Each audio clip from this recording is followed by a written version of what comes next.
Hi, so thank you, Shane. So this has been going 7 years now. Fab Change Day, or NHS Change Day as it was, started in 2013. It followed a tweet chat between Helen Bevan, Stu Sutton and Damien Rowland, and it's led to this. It's grown every single year. It's been brilliant. So now run by the Academy of Fabulous NHS Staff with Roy and Terry and yourself and John Wilkes. It's all about enabling the front line, stimulating and supporting them to believe that they can innovate and help them make a real difference. And I think the first story we've got today from Chesterfield Royal Hospital really exemplifies this. So there is a Royal Academy of Improvement, and the changes they make are all based on quality improvement methodology. So Maria Riley, our Associate Director of Strategy Improvement, is going to give an overview of our talk. And after that, we'll hear from Luke Jenkinson and Anthony Kenny. So Anthony, you're head of PMO and educator there at Chesterfield. Yeah, so I'll give you a little background about myself. So my background is I started off as a nurse and I went back to university and did a PhD in immunology. So I became an immunologist and then made the jump from clinical work to the corporate side, so to the dark side, as it were, and moved into improvement because I wanted to take some experience from the clinical front line to improvement and try and get that clinical focus. Just to check that everyone can see my first slide, the anyone can bring ideas to life. Yeah, perfect. Yeah, okay. So as with everyone, we had a major problem that was COVID-19. As the restrictions were being implemented, we were given quite strict instructions that we needed to limit footfall into the trust, as everyone was.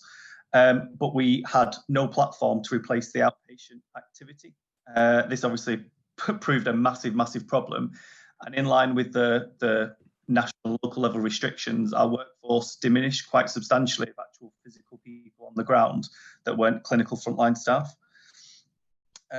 We actually had an aim to digitise our outpatients prior to the COVID, but it was a 10-year plan, and that was to deliver 30% of outpatient activity, which we thought was a reasonable amount to actually deliver, as we'd only really delivered about 4% of any of our outpatient activity non-face-to-face at any time at Chesterfield Royal.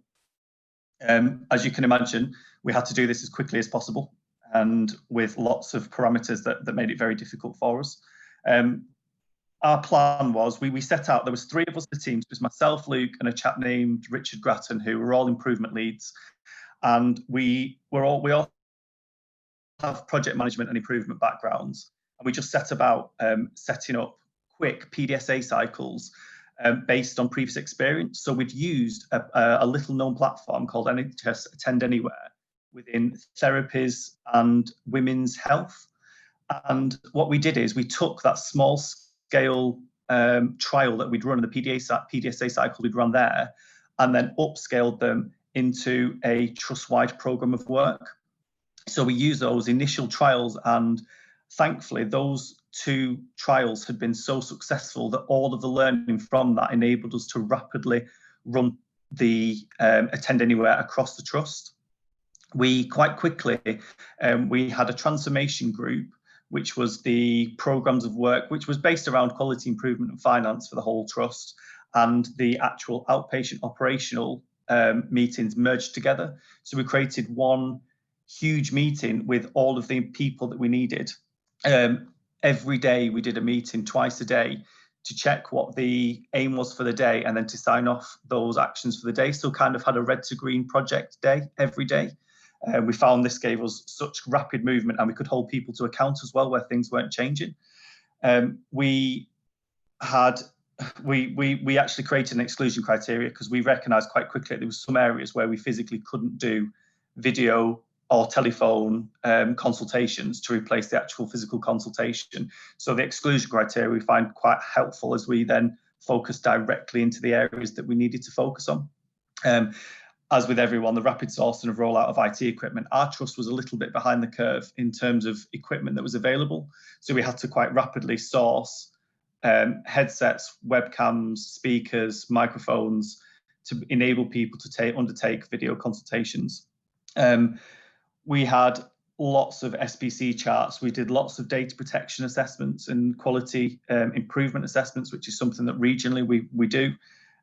We completely developed a new admin process, a new booking process. As you can see, there's a flow chart at the bottom. We can share these because it's not very clear, but we process mapped everything. So from the patients accessing the service, from the consultants accessing the service, right through to every step that the booking team need to make sure that the patient was booked as a video appointment, and it was clear on our PAS system, so the consultants knew which ones were still face-to-face and which patients were a virtual patient. And one of our main achievements on this was the prescribing pathway, that within the space of 48 hours, we completely changed our prescribing pathway for how we would get our medications within the hospital out to the community. So this was our driver diagram. We did this on pretty much the first week. So I think the COVID restrictions came on the 23rd of March, and we created the driver diagram pretty much that week of what we wanted to achieve and where our main areas of focus are. I'll skip through this again. The slides will be available. This gives you an overview of what our change ideas were. And as you can see, we had a large number of change ideas that where we kind of tried to do blue sky thinking of what can we do now? If we can do anything, what can we do? And then we try to, each step, we try to narrow it down into what are the actual impactful, changeful ideas that we can do now. And then we're quite keen. We use CUSA within Chesterfield Royal. So we were quite keen to have our baseline measures and then measures against those. So how were we going to actually measure that this was working and it was successful? Our benefits, we tracked all of the benefits from the start. So we looked at very basic benefits. So as you can see, no travel, reduced costs from coming to the trust. People don't have to take time off work. We always joked when this first started that we solved parking within the space of 24 hours and the digitisation of outpatients. We solved the parking problems across the trust. And we always used to joke that perhaps we should have had an OBE for that, but that wasn't forthcoming. We had more efficient outpatients. One of the great benefits for this system, and one of the things that we found was that in the time of social distancing, that we could invite a third party into the meetings or even a fourth party. So we're inviting relatives into the meeting so they could then liaise with their relative, especially if it was an elderly patient that was using the video or telephone consultation. And then we had some global benefits such as reduced CO2 and ability to do MDTs with patients. What we found was that over 70% of respondents, because we did friends and family testing all the way through, and every patient that had a video consultation, they were sent straight away. They were sent a survey that asked them for their opinion of what it was, and we were very careful about the questions that we asked because we wanted to make sure that we were measuring the right things. And as you can see, some of the things that people actually reported back to us was major ones. They didn't have to take time off work, did not have to worry about parking, and it was a more comfortable waiting experience. Some of the big metrics for us were that 80% of patients saved an average hour in travelling time. Now, we cover quite a broad, if anyone knows the East Mids Derbyshire area, we cover a very big area and some way out into the Peak District, so it's quite a long distance for people to travel. And we also saved people between 5, so everyone made some form of saving, whether it be parking cost or fuel cost, and that was between £5 and £20, which we thought was quite fantastic. And then our biggest success is that of the patients that we surveyed, 96.92% of patients would be happy to use the virtual service again. Now, we thought this was an absolute revelation because we were quite concerned that our friends and family score and our quality scoring for outpatients would go down. But actually, when we've measured our outpatient quality scoring, especially during this period, went up quite substantially. I think there's a lot of measures that we could use to understand why this was. But I think that people realised we were trying our best to offer everything in the way that we previously would, and that video and telephone actually proved to be a successful medium for them. In terms of our consultants, we had, as with everything, you have some that are skeptics and some that are early adopters.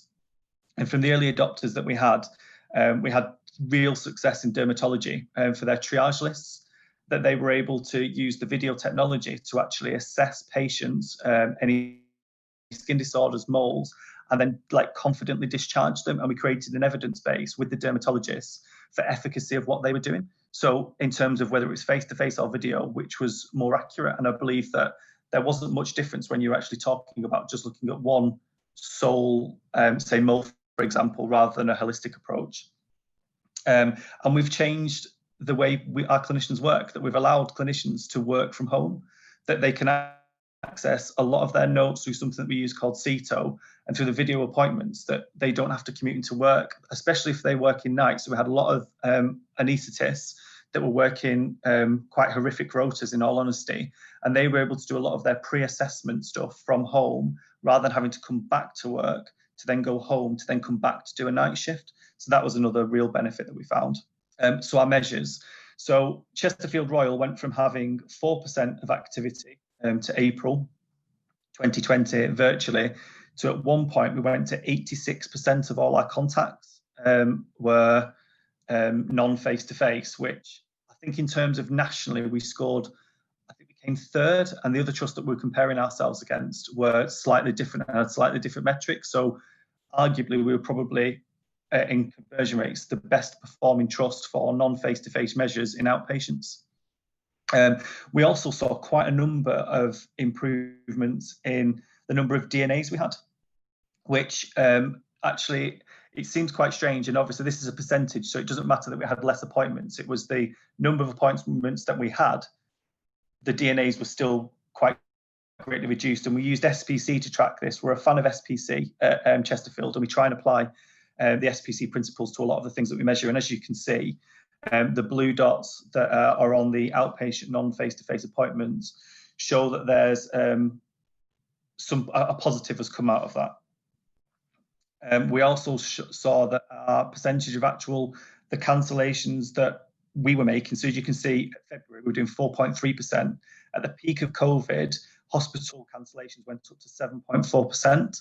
But due to the video work that we implemented and some of the sustainability that we brought in, by June, which was still in the peak heat of COVID, that we reduced that to 3.8%, so less than the hospital average before COVID.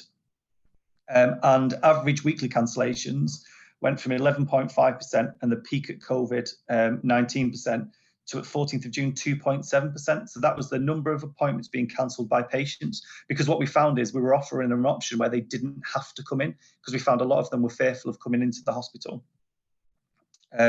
So our resources, so biggest problems was sourcing IT equipment during a national shortage. I don't know if anyone else found these problems, but trying to get webcams and laptops. At one point, we were reduced to looking on eBay, and people were selling Microsoft webcams for £250 each.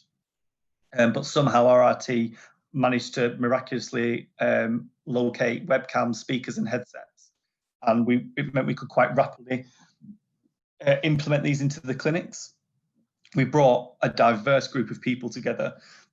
And as I said, there was a real range of people that were either shielding or weren't able to come into work. So we had a small group of people, but a real diverse group of people that came together. And as it says there, we mixed service managers, consultants, nurses, AHPs. We brought patients virtually to come and talk to us, the booking team involved. We got huge amounts of data for informatics, because we were checking where we sat each day against the targets we'd set to make sure that we were doing the right things. And those daily checks allowed us to make daily changes to make it more suitable and more applicable and more successful.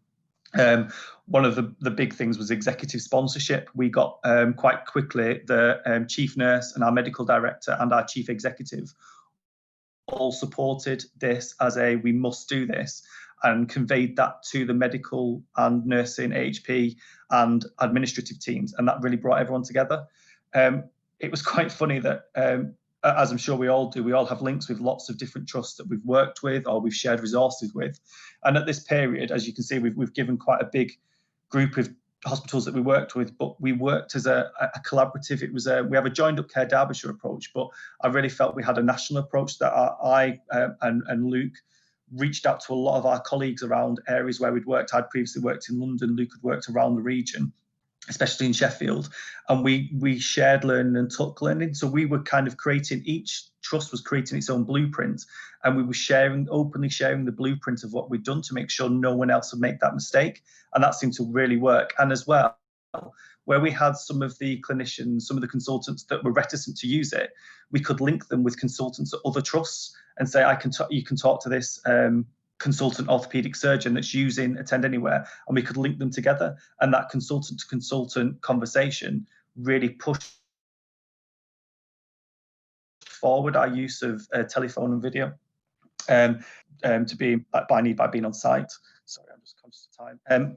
Our learning, anything is possible. We went from an outpatient program that in 10 years wanted to get to 30%. And in the space of a month, we turned that from 0.4% right through to 86% with a sustainability at about 74%. We have completely changed the way in which we implement and run programs at Chesterfield. We now do a 90-day cycle of improvement. So everything is based on a 90-day cycle. And we've tried to keep the momentum that we had with innovation being pushed through. And this is coming from the top right through to the bottom. We've always been a big believer in that, especially through running the CUSA program, that it's the staff that need to lead the change, and that's become, I think, what we've opened the door to is that staff recognise that we're listening, and us being there and being around during the peak of COVID, that it's opened doors for us, and people have had doors open for them. So now we're mixing with a huge diverse group who are coming to us with ideas on a continuous basis. Moving forward, if we could do this again, we would have had all the equipment and all of the learning in place before we even started this process. As you can imagine, there was 3 of us. At one point, we were on our hands and knees. None of us are IT trained, and we can use IT, but we're not IT experts. There was a point where Luke and I were in an ENT consultant's office on our hands and knees trying to work out where to plug a speaker and a camera, because it was finding it on the computer, but then it wasn't being able to use, and the signal was poor. And it was just this idea that we just did everything and everyone came together. But it would have been brilliant if we could have had IT set those things up prior to us actually needing them, and they were already in place and established pieces of equipment. And I think one of the things that Chesterfield has learned is that, again, we're a little bit behind the curve on electronic patient record. And we have things such as CETA, which allows us to read notes and letters that have been sent through. But what we found is that if you have an electronic patient record, the clinicians can have everything from home, including the full set of notes, and that's invaluable. I'm sorry if I've gone over time a little bit, but please, if there's any questions, our tag for Twitter is @RoyalAcademyIM1. And our email address is on there. I think Sir Simon Stevens is starting now, so I'll stop sharing my screen. If there are any questions, please direct them to there, or I'm happy to stay on here and answer any questions if anyone has any. Anthony, thank you very much indeed. I thought that was absolutely superb, and some great lessons and learnings. Thank you very much for a whistle-stop tour, and you've covered an awful lot of ground. I think there's an immense amount of lessons in there, and I hope that the audience have enjoyed that. Just to let people know, the sessions are being recorded and you can play them back. I was fascinated by the speed at which you did certain things, such as the adoption of EPMA, the electronic prescribing, in such a short space of time. And I was really taken by the driving panels that you had, the measurements that you had, and clearly that speed of access to do things twice a day, the support of the executives throughout. But what's fascinating is not just the adoption of the technology by the patients and their families, but the success and the happiness. I noted 96.9% of people that were happy to do that. And then those practical savings in time. I know it might be an hour, I think you recorded, but my own experience is that actually people have got to take the day off to go with a relative, and the arrival into the car park, and it's quite a stressful situation it can be. So one would hope that actually the experience, although it's difficult, it has its compensations, and it's a mixed economy of how the patient's feeling. So that was absolutely superb to see.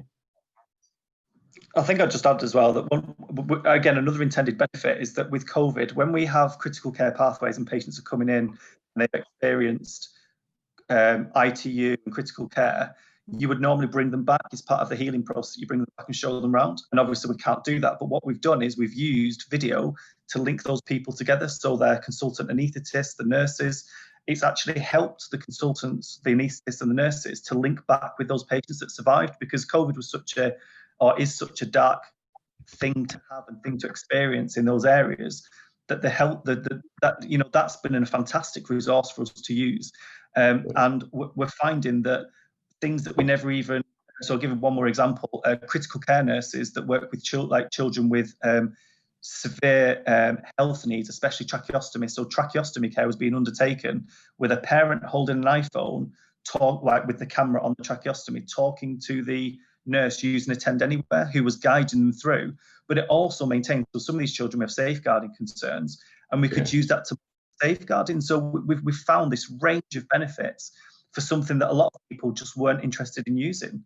And that if anything, there's like another unintended benefit is that our IT infrastructure, the equipment that we're using, has been dragged kicking and screaming into the 21st century because there's an absolute need for it. And it's quite nice in that I think in improvement sometimes you can feel a little bit like people don't know what you do and why you're there, and that you're just a bit of a nuisance. But this period of rapid change, and where we drove the change and were responsive to need, has now resulted in people, we've been recognised by the chief executive, and it's not just about being recognised. I think it's about our clinical colleagues and in the corridors, that the nurses and the doctors and physios know who we are and know us by first name, and that's meant, and that link has meant that we've been able to carry on driving change. Excellent. That's absolutely superb, and it's a great story to hear. And just a couple of bits that I also picked up that I think is fantastic is, one, you created the blueprint, but two, you shared that immediately with people, and everybody was starting to benefit. And I hope what today does is echo that a much further and much broader for many other people. Anthony, absolutely fascinating and great story. Thank you so much. So the Improvement Academy was set up by Maria Riley. So she's the, I'm gonna mess up her title, but she's the Associate Director, I think, of Strategy Improvement. And Maria set up the Improvement Academy with the NHS E&I background of QSA, which is Quality Service Improvement Redesign. And that's the basis of what we do at Chesterfield. We've trained up quite a lot of people to actually teach QSA. Thankfully, before COVID became a thing for us all, we'd had quite a lot of cohorts of people through the QSA program that we run, which is a 5-day program. We'd managed to get lots and lots of clinicians, AHPs, they are clinicians, administrative porters. We brought everyone through the program. So when COVID hit and when we had to rapidly change, I think people were already aware of the methodology and the processes that we would use and how we would do it, and that benefited us greatly. We also do improvement forums. So what we asked people to do is, when people came onto the QSA or come onto QSA Learning, that we asked them to come with a program. And then what we do after the 5 days of learning, on the 6th day, we ask them to bring that back and we review that program of work or that project.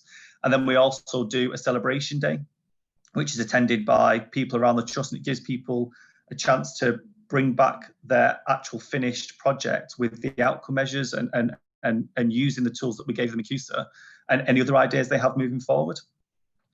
We also run a 1-day improvement course that has now gone completely virtually, but we shied away from using the QSA 1 day because it was quite PowerPoint heavy, slide heavy, and we've now completely digitized our 1-day improvement down to about 30 slides. And we're trying to make it that we can keep people on the wards, so nurses, doctors can use it from their training rooms on the wards virtually, and we can do it alongside them, obviously socially distanced. That's pretty much our improvement. Without Maria being here, because I've only been at the trust for a year, and as you can tell, I'm well, very much converted into the way of thinking. I'd never really experienced this level of push into quality improvement and change before I came to Chesterfield. So it's been quite a refreshing change. And one of the examples when I came and met Maria was that she said that we need to start measuring improvement not only in pounds and pence, but actually in what is quality. How do we measure quality improvement? And it doesn't necessarily have to be linked to cash that comes out at the front end. We can always say that, you know, actually, if we push real quality, that we'll make cash savings at the end, but the focus being on quality. Anthony, have you got any other top tips? Say a trust was looking to set up an improvement academy or to focus on quality improvement, because it's been around for maybe 10 years now. Have you got any tips about how to engage, let's say, a one ward? How would you start on one project on one ward?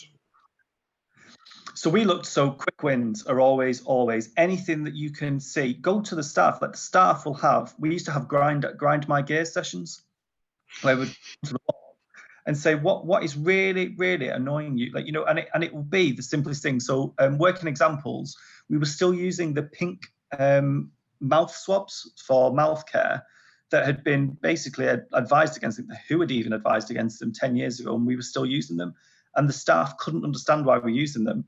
And we just rapidly changed. We got the deputy director of nursing involved, who just said she went to every single ward and just stripped them away. And it is doing those things. It's about quick wins and then doing something about it straight away, or where it's not doable straight away, having those open and honest conversations of why it's not. We found that actually encouraging staff to speak up and have those grind my gears sessions, and we used to call them big conversations, where we go to a ward and say, right, tell us what things. It's like an open house, whether it be, you know, you don't like the layout of the ward, you don't like the temperature, you don't anything, nothing is a stupid idea. And we actually found that when you sat the cleaning staff, nurses, the doctors, the junior consultants, admin staff, we said there were so many things that were so easily changeable that would actually completely revolutionize the way the ward was set out. So even we moved a screen, like the review board for the patients was next to where the receptionist sat. So every day you would have a huddle of staff around where the ward clerks were sat trying to do their work. We moved that board 5 meters down the ward. The doctors and everyone were more happy because they were not being interrupted by the phone and by people trying to get notes. But the receptionist staff, their morale went through the roof because we'd listened to them, and they actually saw themselves as lowest on the kind of pecking order of the ward. We'd prioritised them and we moved everyone away from them, and they could do their job. So it's really about listening to people, and when you listen, do something and show them you've listened and noted it down. That would be my big advice. I think that makes such a difference, doesn't it? Because people at first feel scared. They don't really believe that this is a true offer. And then if they suggest something, I mean, it's difficult enough to suggest, but when someone from up above listens and does it, it actually builds trust and gives them confidence to ask for a bigger thing next time. Is there anything about... Sorry. Okay. So even we've had we did glove reduction programs.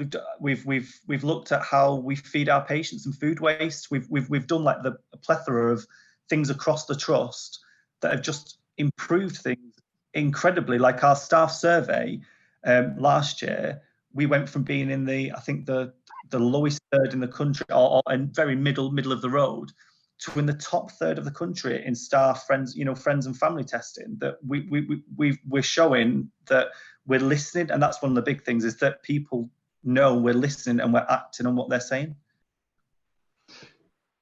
That's so impressive, and I think that the engagement scores have gone up, and I've heard that coming in as new to the organisation. And weren't you up for NHS HSJ award last year? Yeah, so Luke, my colleague, it's really unfortunate he couldn't be here. He, along with John Cott, so Luke's a physio and John's the deputy medical director. They came runners up for the HSJ award in engagement and improvement, and that was a massive deal for an organisation that had gone from having very poor engagement and poor metrics to then suddenly being recognised for by the HSJ, and they got to go down to London, and I think they all got a mug in the end. I think they got some free alcohol, which is very nice. But we've applied again this year, so we've gone for another HSJ award this year because we feel that we've done some quite incredible things. I think some people thought that a lot of trusts had just done what we've done in terms of improvement and engagement, but when you kind of go out to the wider sphere, we realised that actually we've done some quite amazing things, and we want to recognise the people that have done those amazing things, because as much as we've done the planning and the prep, there are people that have put their heart and soul into some of these changes, and we want them to know that it's recognised and it is hugely appreciated. Absolutely. That makes all the difference, really recognizing people's efforts and sharing them. And also that's what Fab Change Day is about spreading this more widely, because some of these things aren't rocket science, but they can make such a difference to how people feel every day at work. So I know that Luke has already shared stories with me, or the outcomes of what you've done. So I hope you'll continue tweeting today and sharing these, because people may well want to reach out to you, share ideas, and you'll keep engaged with the day overall. Final message for Fab Change Day today. My final message, and as much as it's a cliche, is that anything is possible. We said it in our slides, and we have really found that the NHS, we get sometimes labelled with being a bit slow, a bit archaic in our thinking, and not being forward thinking enough. We have brilliant people in this organisation. Like in the NHS in general, we have fantastic people, and in a lot of instances we have lots of untapped resources.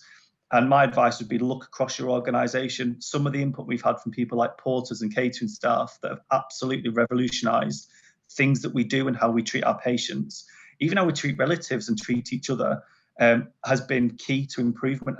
And again, when people have seen that we're looking to what are traditionally deemed the lower echelons of the hierarchy of the NHS, and we're looking at porters, that they're not deemed like that anymore. We're all on a level playing field when it comes to improvement, and everyone's ideas as important as the others.